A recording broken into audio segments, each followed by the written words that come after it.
and gentlemen, welcome to Man in America. I'm your host, Seth Holhouse. Today I've got one of my all-time absolute favorite guests, and it's Dr. David Martin. Now, of course, I have a lot of great folks that come on the show for interviews, but the reason why I love speaking to David in particular is that he's such a deep thinker. He's such a philosopher. He looks at the big picture. And I've got some serious questions for him of things that I've been pondering that I haven't really found the solution to. And one of the biggest ones being, how do we fix this country, right? Because 4 more years of Trump in the office is not going to fix the country. It can slow down the destruction. It can slow down some of the things that have been set into motion. But I don't see anybody that's campaigning right now that's talking about abolishing the Federal Reserve, or the fact that our country is controlled by bankers through debt slavery from a private banking system. And that's just one of many things that I'm not hearing discussed.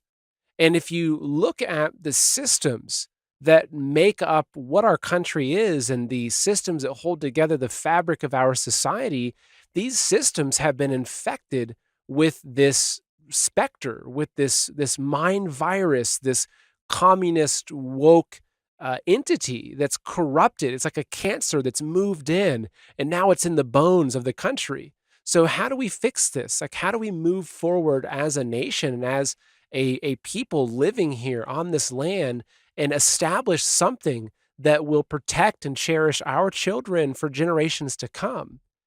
Because again, 4 more years of Trump, of course he can make some big changes, but give it a couple more, a few more years after that, or 1 or 2 more presidents coming in post-Trump, and then all of a sudden we're back to where we are again because they've just changed everything.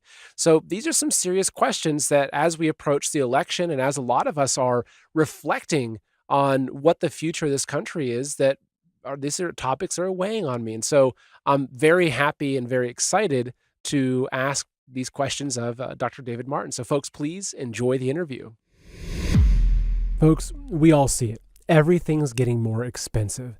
We're paying 2, 3, 4 times what things cost just a few years ago. And we know they're lying. 3% inflation, really? Think about it. Why are they telling us to keep our hard-earned money in the banks and stock market while they're rushing to buy gold and silver? That's right. Governments and central banks around the world are dumping the dollar and scrambling to buy gold and silver right now. These are smart people. They see the signs just like you do. They know the crash is coming. The dollar has lost more than half its value in the last 5 years, and our national debt's increasing $1 trillion every 100 days.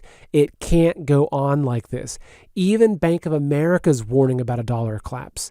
And if they're right, it's only a matter of time before our savings, our IRAs, and our 401ks could be wiped out. Look, right now, it's still easy to buy gold and silver, but in the future, it may not be.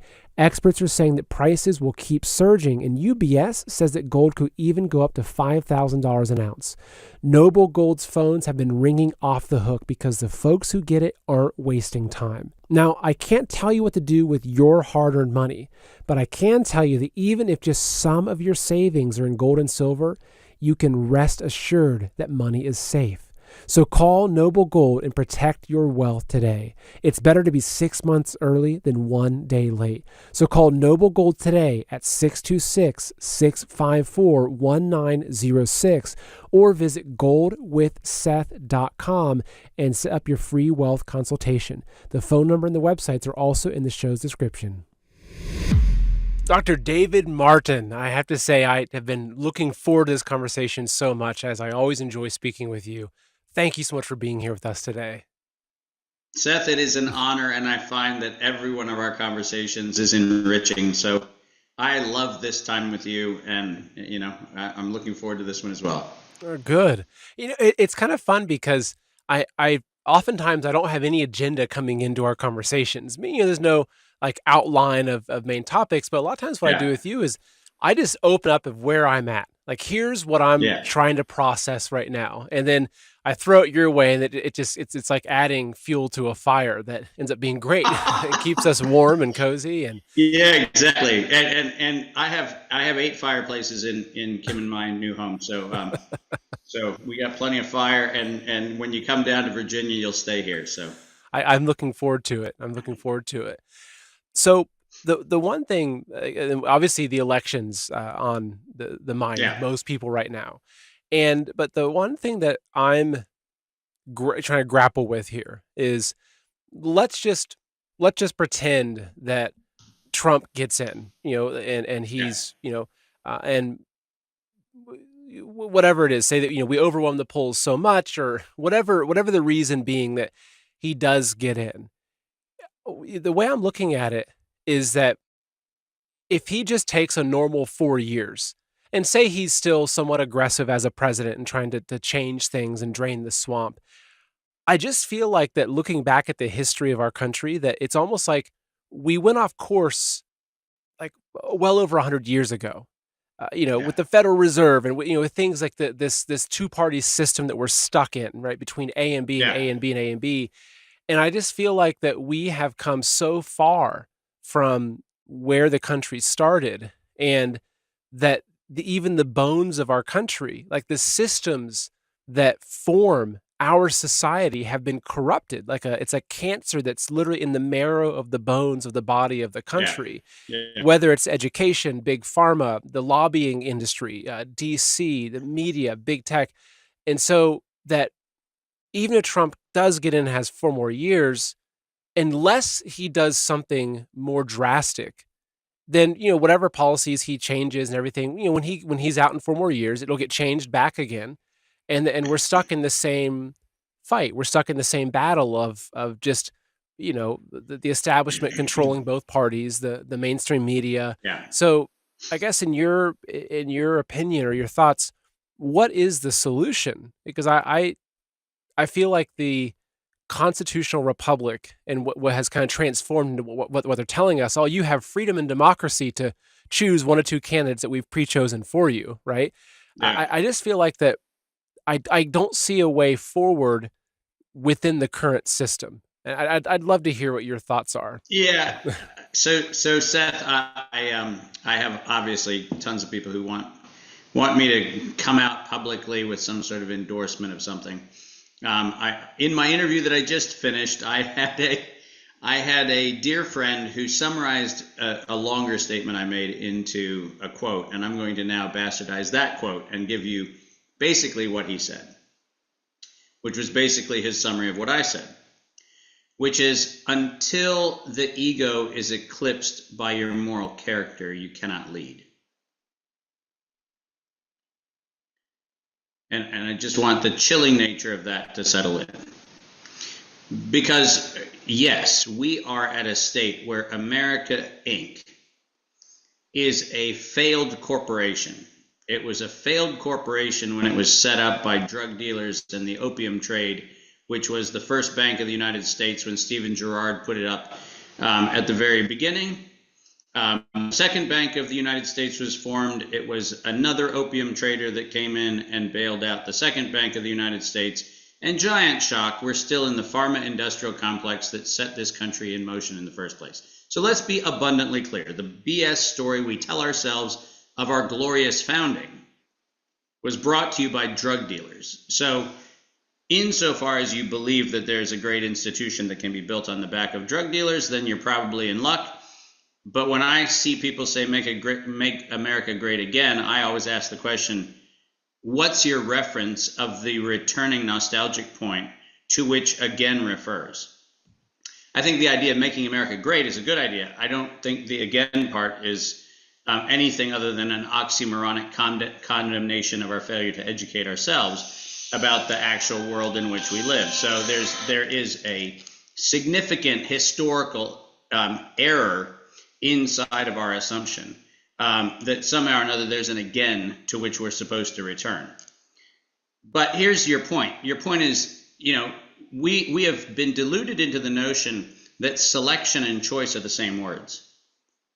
We have not had a free and fair election in this country, potentially ever.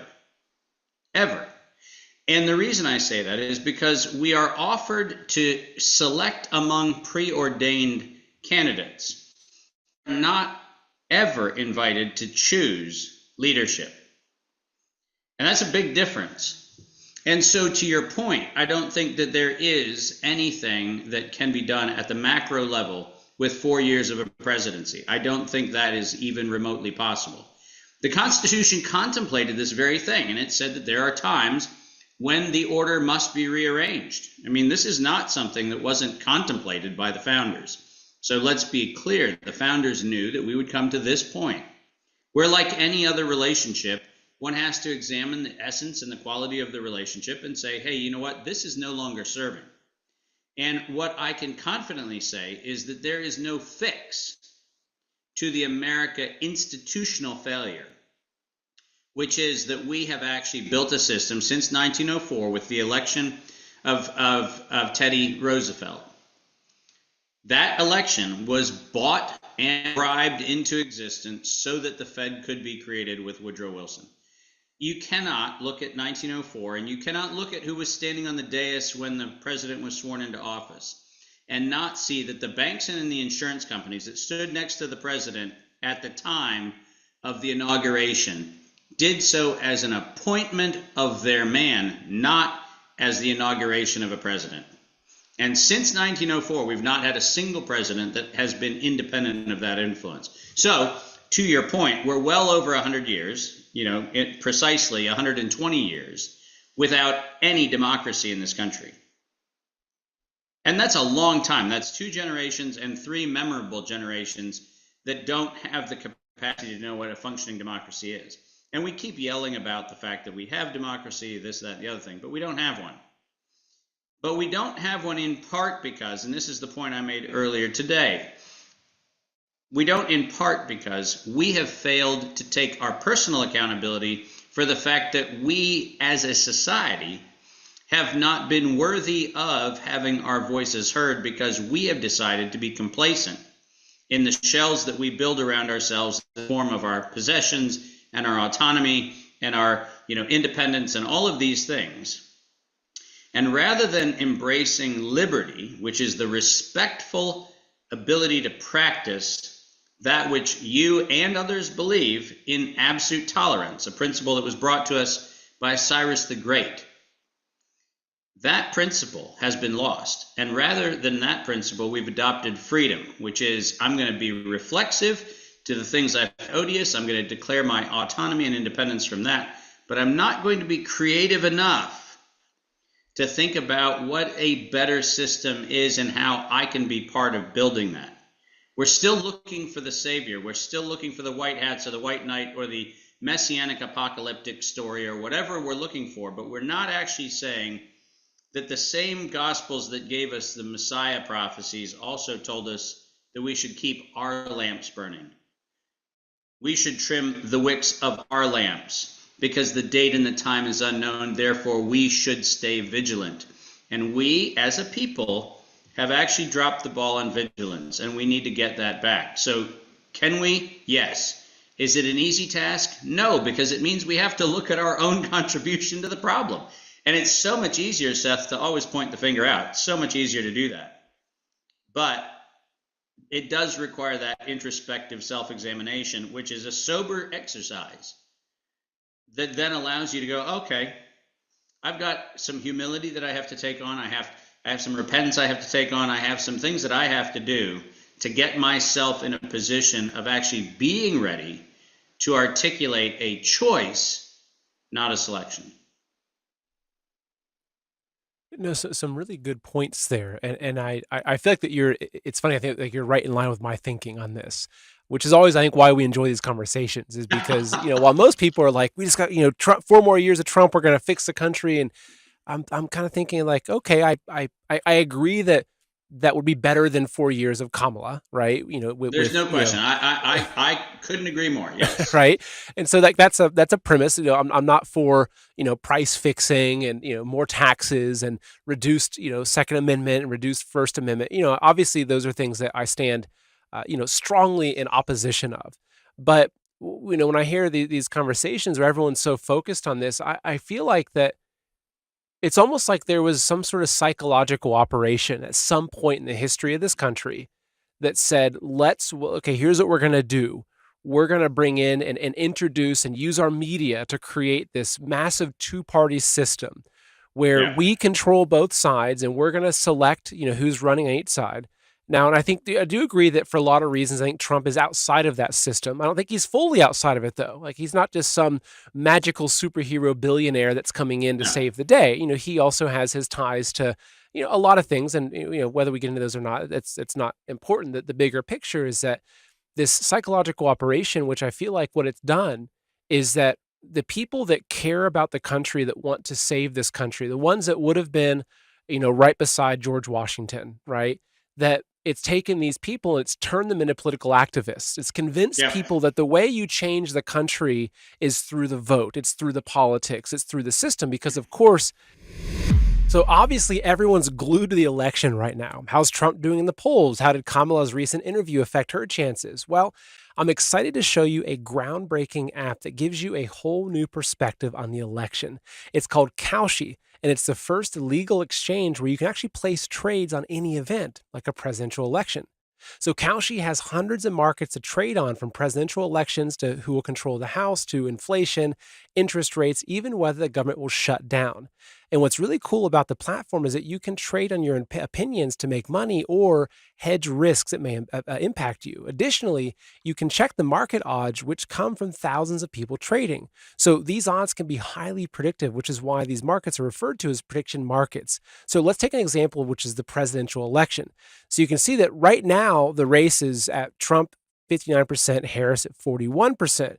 Right. So what that means is that the 41% of people that are buying yes on Kamala for 41 cents will get a $1 payout if she wins. So the odds change real time as events change. So there's been a lot of studies on the value of prediction markets, and I found them really useful when tracking what's happening in the election, because I don't trust the polls. So Kalshi, though, is the first regulated place to trade on these types of markets, and we're happy to have them as a sponsor. So the election markets are now live to trade, and they are the first regulated place where you can do this. So you can sign up using my link, kalshi.com/wholehouse. Again, that's Kalshi, KALSHI.com/wholehouse, HOLEHOUSE. And what's great is that the first 500 traders who deposit $50 in their account will get a free $20 credit. So again, folks, you can start today by going to kalshi.com/wholehouse. That whole system is controlled, right? And I think that we see that now. And that's one thing you can give Trump a lot of credit for, is that, even though a lot of the media hated Bush or hated Clinton, that was all part of the charade, right? It's like, oh, now we got to get, 8 more years of the other guy and he's going to fix everything. And, but then you see behind closed doors, or actually not behind closed doors, that, Bush and Clinton and the Obamas and the Bidens, they're all buddy. It's all one club that we're not part of. And so I think that this psyop it's almost like the idea of freedom and democracy is a psyop, because we don't actually have freedom. Like, if I don't pay my taxes for my house, the government will seize my property, right? That there's a lot of things that show us that, even look at the taxation, and that we've become almost like we've been drawn into this system where we almost have no option, but we think that, that we have this freedom and democracy and that's going to change things. So I like hearing what you're talking about. The founders discussing that there might need to be a time when the system needs to be changed, because as I see it, the system is so far beyond repair. Yes. Well, and let's be perfectly honest. The choice which we've been given now is the choice where we have the lesser of two evils. And what we've also done is we've in many respects emasculated the prophetic ability to say that, I understand Liberty University's spin on David's had his Bathsheba moment, therefore Trump is somehow, David in some reincarnated form. I get the narrative, and I get the fact that as human beings, it is not uncharacteristic for any human being to have elements of either indiscretion or outright bad behavior that is part of the story of life. I certainly have components of my life of which I am not proud. I am not suggesting that I have a glass house advantage when it comes to throwing stones. So I'm not saying that. But we've been offered this paradox of the lesser of evils as a good. And a lesser of evils is not a good. It is a choice that lives inside of that selection matrix not a choice matrix. Would we choose either candidate if we actually were saying who would be the architect of an America for which we could have pride? And the answer is there are countless throngs of people whose voice will not even be considered because they don't have the ability to play in the game. So yes, did Trump bring some outsider, vibe in? Of course he did. But if Trump didn't have Peter Thiel, who made J.D. Vance who J.D. Vance is, if Trump didn't have the Mercers, if Trump didn't have a couple of the major Republican stalwart donors, Trump wouldn't actually be the candidate that we have right now. And so to pretend that he was somehow risen to this qualification because he did so on the merits is actually a fallacy. And by the way, I'm not having a go at any of those donors. They're using the system the way the system is currently meant to be used. And so, I get it. It's an expedient decision, but expediency does not build vision. And expediency does not build a country. And expediency does not beget the best of humanity. Expediency ultimately regresses to a manageable medium in which everybody has effective neutrality, and then we're given these faux choices. Are you pro-gender affirmation or are you anti-gender affirmation? That's a BS construct in its statement, right? I am actually not pro or anti anything. I happen to be a male that has male anatomy. Guess what I am? I'm a man. That's what I am. I don't have to agree with myself about it. It's not a theoretical construct. It's not something that I have to give assent to. I don't walk past the mirror and go, oh my gosh, whoa, yep, I'm still a man. I don't have that problem. No one has that problem. We've turned the world into a space where we have to invent polarities of illusions that aren't even real. And then we build the caricatures of them, and then we say that you're shaming somebody if you don't assent to their whatever their delusion is, and whatever. But that's still not an issue any more than Black Lives Matter was an issue. It wasn't an issue. Do we have racial issues in this country? Absolutely. But does the institutionalization of a Soros-backed brand campaign solve that problem? No. And does the polarity that results from that, where just last week I stayed at a hotel right across the street from the NEA. Seth, if you want to know why America's failing, all you have to do is look at the office windows in the NEA building in downtown DC. And what's NEA? There wasn't the National Education Association. So it's the Educator Inc. Union. Holy cow. Drive by that building and you will have no question why America's education system is where it is, because it is nothing but virtue signaling on non-relevant issues. And that's what we call education now. We call the indoctrination and the acquiescence to these artificial narratives what we allegedly are achieving. And the problem, and this is, as you know, Seth, I run this 12 senses course that we're going to talk about a little bit. But the problem is we don't know how far back the corruption goes. That's why the again part is a problem. And we'll unpack a little bit more about what I mean. But the point is, if you wanted to find a time when humans were at liberty, we have that little window in 1215 when we had 8 months before Pope Innocent III outlawed the Magna Carta and the Charter of the Forest. So we had 8 months of independence, 8 months in 1215. That's it. 8 months. Yeah, it's.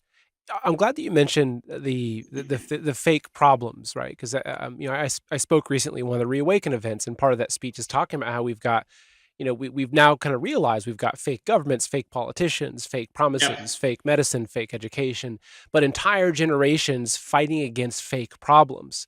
And I feel like that this has also become part of it, is that what you have is you have these movements like the transgender movement or Black Lives Matter, and what they do though is that they they bring everyone into it. They get everyone focused on it, but there's Right. like even accepting that it should be a focus on that you should be looking at and saying, do I agree or not agree? You're already sucked into it.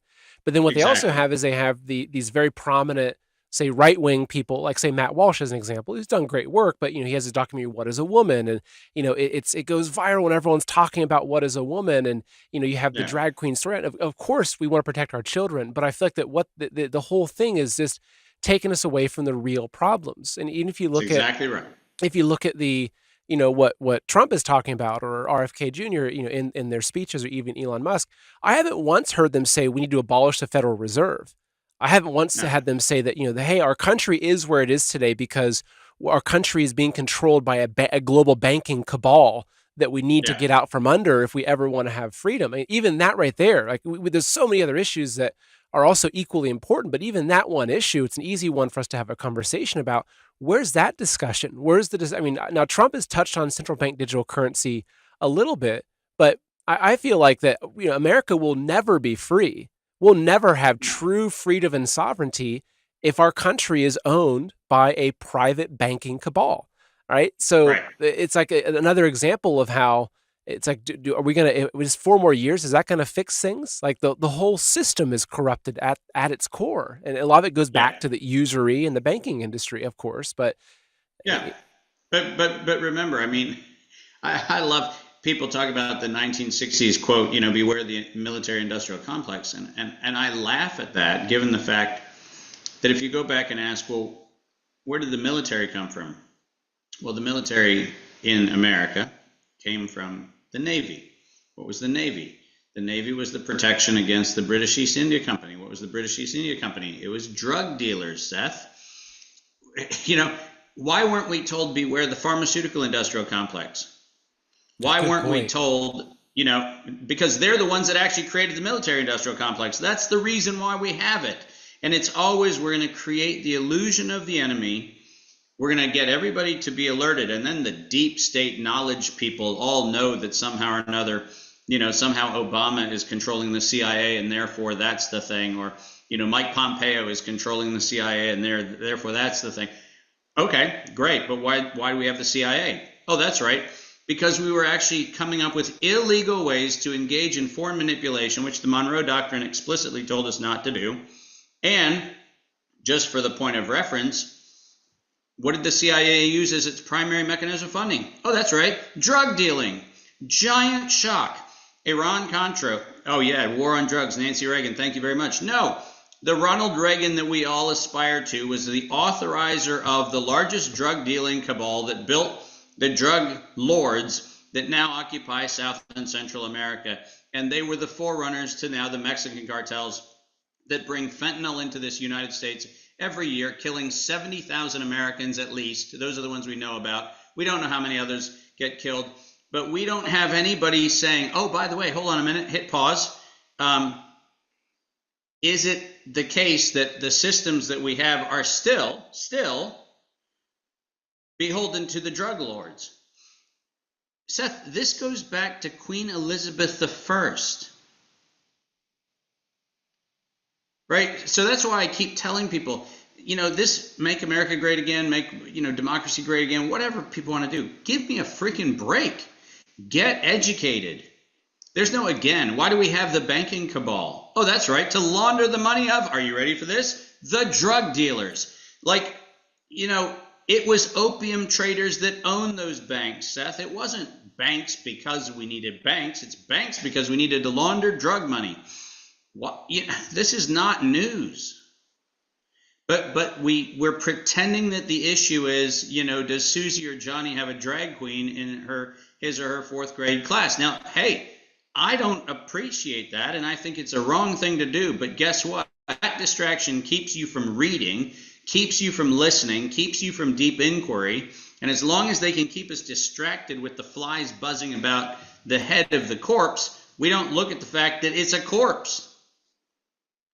And so, yeah, I mean, listen, the great news is humanity always finds in every generation a remnant that says, let's do it better, let's do something else. And, that's what I'm about. That's why I do what I do. That's why I do These kind of conversations, it's the reason why I do the workshops I do. Every one of those things is to reawaken a sense of what it means, first and foremost, to be human, first and foremost, to take personal accountability, personal responsibility, and stop pretending like you're waiting for a savior, because I'm all about whatever cosmology you want to subscribe to. But listen, at the end of the day, waiting for a savior is the biggest trap anyone has ever fallen into, including, by the way, the people who they worship as a savior, who said, do not wait for me, be active, be engaged, because the day and the time is unknown. So stay in the game. Yeah, stay vigilant. And this Yeah, is, and this is such an important, I think, topic that, again, a lot of the conversations we end up having are these types of conversations, right? Which is what I love. This is the one place that I wish I could just live all day, is in this kind of thinking. Like, I've thought before, okay, maybe I'll do like a daily news show and look at the news of the day. And it's like, I can't stand it. I don't want to talk yeah, about what Ron Paul or, said, or, what Fauci's doing, or, there's some good things coming out, especially Ron Paul. I align a lot with what he talks about, but I feel like that it's almost like I'm going to become someone that is just analyzing the Kabuki theater and saying, wow, look at this guy. He's got a new robe on. And, oh, look, Jimmy's yeah, got new face paint on in his role as a senator in the Kabuki theater. yeah, Because if I look at it from, like, if we look back at the days of Noah, which I've been kind of reflecting on and reading about and thinking about, you look at the amount of evil that was on earth at that time and what yeah, it took, right? That it took a flood. It took a massive flood to get rid of that evil. And if you look at our state, and just look at this is just a very practical way of looking at it, right? That let's look at America, and you look at the institutions that we have in our country, and you look at how evil they are, right? Like, yeah, so it's like if I had to imagine in America where it was just me, like kind of on a blank slate of what would be the best version of America to make America truly great, yeah, we would have abolished the federal education system. Put it down to state and even county rights. yeah, We would have got rid of big pharma. We would have gotten rid of all the agencies, FDA, CDC, FCC, all the big regulatory agencies. Get rid of them. Get rid of all the alphabet intelligence agencies, right? It's NSA, CIA, FBI. They've all been turned against the people, right? yeah, They've been used as weapons for tyranny. We'd have to actually disrupt and break up big tech, right? We couldn't yeah, have Google operating as it does and what they've been doing. We'd have to, in a lot of ways, almost disband and disassemble almost the entire mainstream media industry, which has been fully yeah, co-opted as a tool. Like, you look at all of these changes that happen, it's just like, oh, so we wouldn't recognize our society anymore. And yeah, so it's almost like how do we get from here to there? Because even if, say, Trump was really aggressive and he's got RFK Jr. as the attorney general and they're going after big pharma, maybe there'd be a couple successful lawsuits and maybe there'd be some new penalties for the FDA or some new limits on, who can join the board of the FDA or whatever it is. But it's like the same system is still there. And yeah, it's not a system that, unless Trump, say, claims some sort of, like, I think there's like a commissary dictatorship or some sort of temporary dictatorship, which would be needed. Something like that would be needed to make the changes, right, right? Of making these changes, which is yeah, highly unlikely, right? yeah, I doubt that would happen. That unless we're looking at the only way to kind of get rid of all these institutions is some sort of flood type event. Like, it's like we want to get yeah, rid of the evil, but we have to understand that, well, it's like the evil, like our whole boat is built out of the evil. So you better have a life raft and you better know how to swim, yeah. because when the evil gets destroyed, there goes our boat that's kind of given us some semblance of normality in our lives. So this is a gratuitous self-promotion plug, but you knew it was coming. Um, I struggled with this issue for a long time because, as you know, I've taught people some, core principles about how I look at the world so that I know how to engage. And I use the term fulcrum ninja when I describe myself. I try to find places where you can operate under the system, where you move the energy so that when people push on old levers, they stop working and other things happen. And so, I use the analogy of the Star Wars trilogy where, outside the Death Star, you have all these really cool planes flying around with lasers blowing things up. And then on the surface of Death Star, you have tons of things, turrets that relate guns and, all kinds of things. And then the first layer of the Death Star, you have all the stormtroopers marching around with, Lord Vader and everything else. But ironically, in the inside, and by the way, you look at all the Star Wars movies, on the inside where the actual reactor core is that runs the whole Death Star, it's never defended, ever. Because they're so proud of their defenses that they've never contemplated that somebody might get inside and mess up the reactor core. Well, that's what a Fulcrum Ninja does. I go in and I mess around with things and I tinker with things on the inside of systems, and then I get out, and then when the old system tries to push on the old button and it doesn't work, then things change. And things change a lot of times by collapsing. So let's be blunt. A lot of things that need to collapse are collapsing. And a lot of my last 30 years in business has been moving fulcrums so that the old levers stop working. And I tried to teach that, Seth, and then I realized that there's a problem. The problem is, since Aristotle, and I'm not making that up, that's how far back we have to go. Aristotle was the one that declared that humans had 5 senses. The church ratified that in the 4th century. By the 15th and 16th century, it was heresy and a crime where you were burned at the stake for questioning that dogma. A heresy to question the dogma. Now let me pause for a second and let me read to you the actual 12 cranial nerves by the senses that they create. And these are things, by the way, that when you're born, and this goes all the way back to conception, when you're born, you have 12 native intelligences that are wired directly into your brain through the 12 cranial nerves. 12. Why was it important that the church took away 7 of those 12? This is the same church that worships the God that made all 12. Remember that. So puzzle on that. Why did we have to get rid of them? Well, let me tell you what they are. The first cranial nerve we call the olfactory nerve. And we call it a sense of smell, but Seth, do you know what it is? That's the first nerve to develop in utero. And it's so that the child can bond to the scent of the mother so that it can find the mother's breast when it's born. It's not the sense of smell, it's the sense of homing. It's the sense of accessing nurture and nourishment. We call it the sense of smell, but it isn't. The reason why we were born with it is the first way that the chemical bond exists so that the infant child in utero knows how to find his mother's breast or her mother's breast. Is it any wonder that we picked a spike protein that destroyed the sense of smell, and the next year the state of California started saying parents can have their children taken from them? Think about what I'm saying. This was a willful act of warfare against the in utero child by creating a thing that takes away the capacity to smell your way home. How different would the world be if we knew that one thing, Seth? What if we found out that the optic nerve, which we call the nerve that gives us the sense of sight, is actually the sense of light and dark, not sight, the discernment between light and dark? What if that was recognized as a sense? And by the way, 80% of that nerve has to do with optical property, not geometric shape.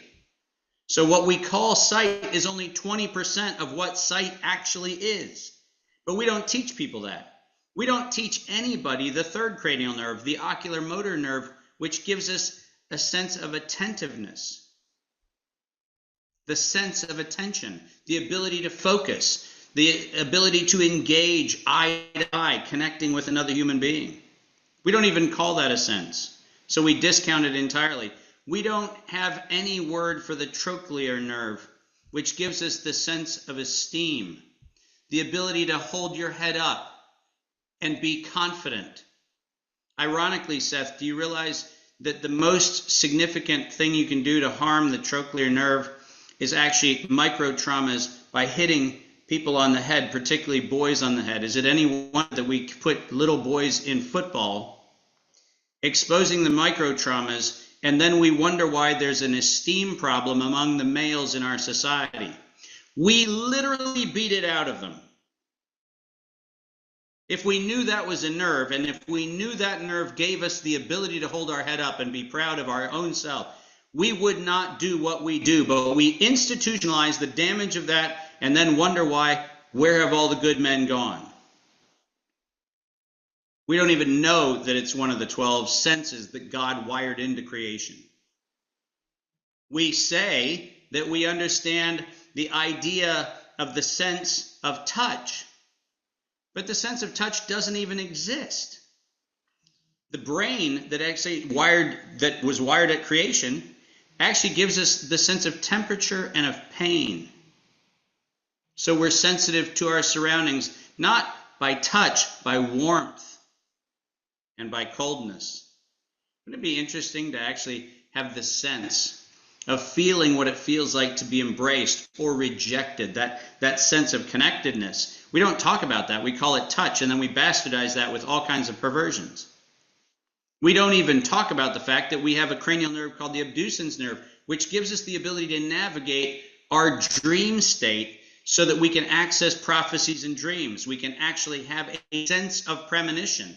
That's actually a sense. You can develop it. You can build it. You can learn how to do something with it. We've denied that exists since the 2nd century AD. Last time it was ever referenced. We say we have a sense of hearing, but the vestibular cochlear nerve is actually a sense of balance, not hearing. Hearing is how we orient our space based on the sounds that we hear, but the reason why it's our balance is because when we turn our head to look for the sound, our body has to balance itself. What if, Seth, we taught our children to have a sense of balance and cultivate a sense of balance? Wow, totally different education, totally different human formation. We don't know that the 9th cranial nerve, which is actually one of my all-time favorites, the glossopharyngeal, is actually a cranial nerve that tells whether you're telling the truth or not. It's the blood flow in the neck that tells you whether you are hearing or you are saying the truth. Why is it that all of our newscasters have collars and have ties? Why is it that all of our clerics have black collars with white cutouts, exactly where you would look if you wanted to see the truth? And we blind that, and we have been doing that, by the way, since 1215, the same year we lost humanity by Pope Innocent III. We have the vagus nerve, which gives us our sense of intuition and calm. We have the accessory nerve, which gives us our sense of tension and our ability to have the weight of the world literally on our shoulders. That's where it works. And the most important one, the 12th cranial nerve, the hypoglossal nerve, gives us the sense of enunciation, our ability to say, I am. I am. Not, I am, and then filled with a teacher, a husband. No, I am. Who's the real David Martin? That's an actual wired sense into our brain. And Seth, you know what? What I just shared with you, I go in 4.5 days, I teach people how to rewire all 12 of their cranial nerves, and every time I do it, and usually we have groups of 50 or 60 people. We sometimes have bigger groups. But every time I do it, by the 2nd day, people are in tears because they find out how much of their own life they lost without knowing they lost it. And here's where this is relevant to our conversation. We wouldn't know what a human at liberty even looks like. The last human at liberty probably had his books burned in the Library of Alexandria, and we don't even know what that was like. Folks, we are officially in the time of the year where eating becomes off-balanced, way off-balanced. Parties, holidays, family gatherings always mean more snacks, more sweets, and generally indulging in all the wrong foods. And when your eating habits get off balance, so can you. That's why I strongly recommend Balance of Nature's daily supplements. Their fruit and veggie supplements are sourced from whole fruit and vegetable ingredients, all the things you might be missing, and all the things you need to make up for being off balance during this eating season. Make sure you're getting more of a variety of fruit and vegetable ingredients at every step of the way with Balance of Nature. Start a trend toward better health today with my special startup offer. Whether you order online or call them direct, you must use the promo code SETH, that's SETH, to get 35% off plus free shipping and their money back guarantee. So, folks, call them today at 800 2468 751 and use discount code SETH to get your discount, or order online at balanceofnature.com. And again, use discount code SETH to get 35% off. Think about what I just said. We don't have a picture of a human at liberty. We have a picture that since the 2nd century AD has been corrupted to the point where the 12 native capacities, and I want to be really clear on this, these are the things that were wired into the human form when it was, according to the scriptures, fearfully and wonderfully made in the image and likeness of God. These are the 12 nerves that God has. And we decided to make sure that nobody uses 7 of the 12, and 3 of the 5 we've actually decided to corrupt. So we're left with 2 that we can actually use. And then we wonder, how do humans get into the trouble we get into? Because we don't even know what it would be to be human. It's incredible, and this is again why I enjoy these conversations, because I'm kind of talking to you and saying, look, I feel like that we don't even know what America looks like to say that we live in like a great again. It's like, well, what does that again even look like? Maybe it's the little house on the prairie, right? Or I have those kinds of ideas. Whereas where you're going is that we don't even know what it looks like to be human, because they have taken so much from us. I remember I came across a book called, I think it's just called Glands. And it was a book that was published by the Rosicrucians, right? Another one of the secret orders that have, they've taken their own knowledge and they've kept it secret and hidden. This is one of the few texts that you can find. And it goes into just the profundity of glands and the role of glands and what happens with gland development, and why having a male and a female around a child growing is so important, because actually different glands develop in that child from being around the glands and the hormones produced by a male and a female. Like, there's no discussion of this stuff. So it's like who we even are as humans, that even that's been hidden from us. And this exactly is like, right. Because I start diving into this, and as you start going back into it, and it's like, oh, well, yeah, like a lot of what happened in World War II, that was a lie. A lot of World War I, that was a lie. The Civil War, that was a lie. That wasn't fought over slavery. Like, that was fought over other much bigger things, right? So you look at, and this is just, because I've seen these memes that are kind of floating around. It's like, you think our news is fake. What do you find about our history? And this is something that, whether you want to get into Tartaria or other hidden histories, or previous civilizations, or Atlantis, or there's just so much that I feel like that, like what's happened, it really is, it's the allegory of the cave, that we're in this cave, and we've been given about 1% of what's actually out there, even 1% of who we are. It's like they keep telling us, oh, humans are only using, what is it, 10% of the brain or 20% of the brain. Well, right? but even with what I just shared with you, you'll find out. And by the way, it always happens on the second day of this workshop. You're not using 1%. We're using 10% of what we recognize. But we only recognize about 2.5%. And so, Seth, this is such an important conversation, because when we are in situations, and that's why I keep reminding people, when they get upset with what I say, you're arguing with creation. If your cosmology includes a benevolent God that created the human race, why do you suppose he would have given you 12 senses, of which you are using parts of only 5? It defies any justification. You cannot tell me that after I go through that list, You don't go, oh my goodness, what if I had that? What if I had that? Well, you do. You do have it.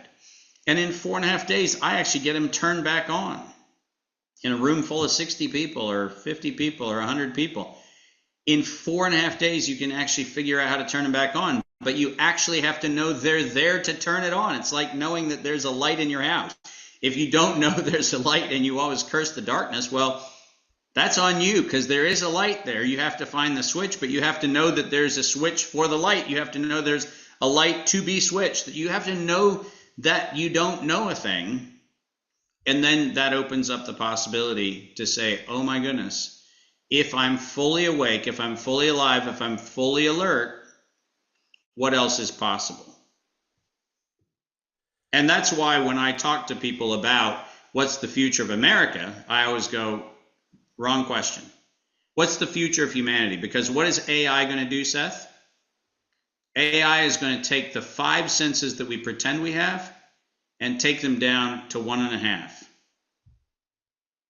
You will be told to only pay attention to what you are told. And how many times have we seen this? What was 9/11? What was Building 7 at 9/11? The building that fell without a plane hitting it. You saw it. Everybody saw it. But you're told not to look at it. Don't look. A whole building fell down. Don't look at it. And you know what America did? It went, okay, we won't look at it. Yeah, it's happened over and over again. No, I mean, I'm just giving you a wonderful example. AI is teaching us to accept only that which we hear. And the only thing we hear is the only thing that comes through the approved narrative. To your point about the networks and broadcasters and the Federal Communications Commission, and it only can come on the approved frequencies of the approved bandwidths that the approved surveillance systems can approve monitoring on. Are you kidding? Radio waves are infinite. And we've been trapped with FM and AM. Are you kidding? We've been told that you can only broadcast, wireless communications on 3G or 4G or 5G communications. BS. There's a lot of other ways to do it. We pretend that we are at liberty inside of the slavery compound in which we've been encased. And I'm all about helping people get the key to unlock their own slavery. So it comes full circle, and I understand now why your answer is this. And when I say how can we fix America, it's almost like what you're saying is we got to fix what it means to be human first before we can That's ever exactly have right. before we can ever have a country. We have to go back to I put as my tagline, bringing humanity back into humans, about 20 years ago. And people thought, oh, that's kind of cute, it's kind of quaint, whatever. But you know what? It's not cute and quaint. It is actually intentional. Our objective is to actually say, before we can talk about the systems that we would like to have, we should start by making sure that the people doing that architecting are fully human. I don't want to live in a world built by a cyborg. I don't want to live in a world built by an AI. I want to live in a world that is constructed with the thoughtful and moral compass of humans being fully human. The campaign should be make humans great again, or make humans human again. Yeah, which actually, in a closing thought, something you've got a hard cut off as well as I do, but it's almost as like within a closing thought, it's if you look at these systems around us, you look at what we've been taught, you look at the hidden stuff, and not even getting into the more esoteric stuff, but just, I'm not being taught negotiation in public school growing up. I'm not being taught how to balance a checkbook. I'm not being taught, and those are just the very basic things. You can look at that and say, oh, that was intentional because I was taught how to be a slave. I was taught how to be a slave, and part of it, America, which I think is the world's largest open air prison, that most of the inmates don't know that they're actually in prison, right? And if they don't pay their property tax, the government seizes their property, and we all know that story. But it's almost like that. If you can understand that there's been systems that have put in place to enslave us, hiding the real medicine, replacing it with a medicine that makes us sicker, et cetera, And then if you look at, okay, well, the people that are in control of this world that we're fighting up against, this cabal, that you trace it back and like, oh, they've actually been in control for a really, really long time. It's like Yeah. they might have been the same families and bloodlines that crucified Christ for all that we know. There's a good chance Yeah. that they are, right? Getting back into the fallen angels and Nephilim. And, so you look at that and it's like, oh, well, if they've hidden even the history of our world in the past 100 years, what else have they hidden? Like, Yeah. what about us as human beings made in God's image have they hidden? Because I believe that, honestly, and this is not just some new age esoteric stuff, that we have the power to manifest in many ways God-like powers, that that God can We use do. us, right? That look at some of the stories of history, that God can use us as a vessel to enact his will of being virtuous and fighting for what is good, and we can do Yeah. superhuman things with superhuman abilities. Like, God gave us all of that. It's just that Yep. Satan has hidden it all from us and convinced us that we're just these useless bags of meat, that you might Yeah. as well just resign to have as much sex and do as much drugs as you can, and pleasure your flesh as much as you can, because that's all that really matters. Well, and that's why I think, people forget that Jesus actually said that all of the miracles he's done, you will do those and even greater ones. In other words, his challenge to all of us was to actually view him as the low bar. Listen to what I just said. He's just showing what you can do. And he said, even greater things. And I think it's time for us to actually realize that a fully functioning human, fully understanding that human's role as a steward of this beautiful created order that we have around us, that human being is so powerful, to your point, so capable of manifesting beauty and wonder and magnificence, that all the hosts of evil have tried to do everything they can to stop it. Think about it from the message of hope. If we are that powerful, and if we are that important, and we are that intimidating to darkness, then just turn the switch on. Be the intimidator. And that's really, in February, I'm going to get another 50 or 60 people who are going to become way more intimidating. I'm going to have a lot of fun. And, and listen, it's one of those things that we will, like the minor prophets in the Old Testament, we will, continue to be the voice that says we're not alone. There is a remnant of good. There always is. That's what has been in the case from the beginning of the time till now. There will always be a remnant of good, and we're looking forward to seeing a lot of great people. Well, that's great. So I just want to, I've got your website up. It's Fully Live Academy. So for folks if you want to, if you go to fullylive.world, fullylive.world is where you can actually register for the 12 senses course, and if you go there, you'll get to the 12 senses button. So there we go. Right there, 12 senses workshop at fullylive.world. Perfect. Well, as usual, I can never predict where our conversations go, but it's funny because this is like, I love this perspective that like we can't fix some system that's been around for a couple hundred years if we can't fix the systems that God gave us that have been around since the beginning of time, that have been taken away and hidden from us, which is good. Well, David, thank you again. I always feel like that, we can talk for an hour and it feels like 10 minutes have gone by. So maybe, I'd love to see you in February, Seth. It would be fun to have you out there as well. No, I'll look into that. Yeah. Cause also I want to visit you, and it'd be great to maybe come down to this house with 8 fireplaces and set up some lighting and some cameras and just sit down and talk. We can do that, and we can have our conversation for 3 hours instead of an hour. Exactly. I look forward to that. Thank you so much. I'd love it.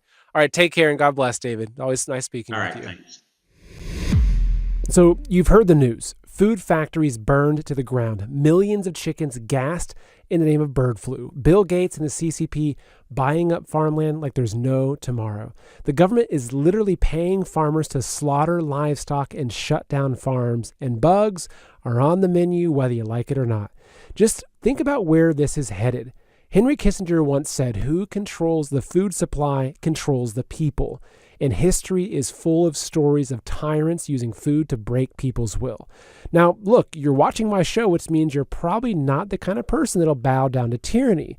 But how long can you hold out when your kids are hungry or when you're forced to take a jab to eat? Look, I understand you have your own situation and you can only do what you can, but imagine how good you'll feel knowing you've got a couple months of food stashed away for when it all hits the fan. And as the old saying goes, it's better to have it and not need it than to need it and not have it. But listen, not all storable food is created equal. A lot of the big food bucket companies use cheap fillers to lower the price per calorie. But in fact, it's during those difficult times when medicine's hard to come by, when clean water is hard to find, perhaps when you're struggling to survive, that's when nutrition matters more than ever. So this is why I recommend Heaven's Harvest. They're a Christian, patriot-owned company that has high-quality storable food that will last for up to 25 years. So folks, don't waste another minute. Go to heavensharvest.com, and when you use the promo code Seth, you'll save 15% off your entire order. Again, that's heavensharvest.com and promo code Seth to save 15%. Folks, order now before it's too late. Folks, I really hope you enjoyed that interview. I certainly did. But I have just a quick thing to mention to you, which is actually kind of exciting. So as I mentioned with David, that I've been reflecting on the days of Noah and where we're at. And so I've been reflecting so much on it that it's actually become the topic of a book that I'm writing that you've probably been hearing about as I'm talking about it. And I'm very soon to finishing it. It's a book called Prep Like Noah. So I'm looking at where we're at right now and where the society is and looking at all these systems that I really believe are nearing collapse, but also looking at, okay, what can we do to make sure that we get through whatever potential hardship is coming? Because if you look back at the days of Noah, the world was evil, but it was evil to the degree that it took an entire flood to wipe out that evil. So if you look around our country and our world right now and you see the amount of evil there is, I feel like it'd be naive to think that that evil could be eliminated without some sort of big catastrophes in the process, right? Just looking at it very objectively. And so I really believe that it is our duty, right? It's my duty as a believer, it's my duty as a husband, as the head of a household, as a citizen of this country, that it is my duty to make sure that I'm protecting my family and I'm protecting my community to make sure that the good people can stand strong together amidst this turmoil, because we have to be able to rise above it. And so that's why I'm writing this book. And the cool thing is I'm giving it away for free. Literally, because I believe so much that everyone should be prepared that I'm writing a very detailed guide. It's basically a prepping 101 guide that is very easy to look through and very easy to process that I'm going to be giving away. So if you want to sign up to get the book for free, like I said, as soon as it comes out, I'll email it to you, but you can go ahead and sign up for it now. Go to preplikenoah.com. So preplikenoah.com, you sign up there. The other great thing is that the folks over at Heaven's Harvest, anyone who signs up to get the book for free is automatically entered to win for free either a 6-month food package, a 3-month food package, or a 1-month food package, right? So you can win 6 months of storable food that'll last up to 25 years from Heaven's Harvest. I mean, this is thousands of dollars worth of food that we're also giving away. So if you want to get your copy of the free book, and if you want to enter in to win all this free food, both of those are going to be in one place at preplikenoah.com. So right now, folks, the video's over. Go to preplikenoah.com, enter your name, enter your email, get the book as soon as it's out, and hopefully you'll win some free food. All right, folks, take care and God bless.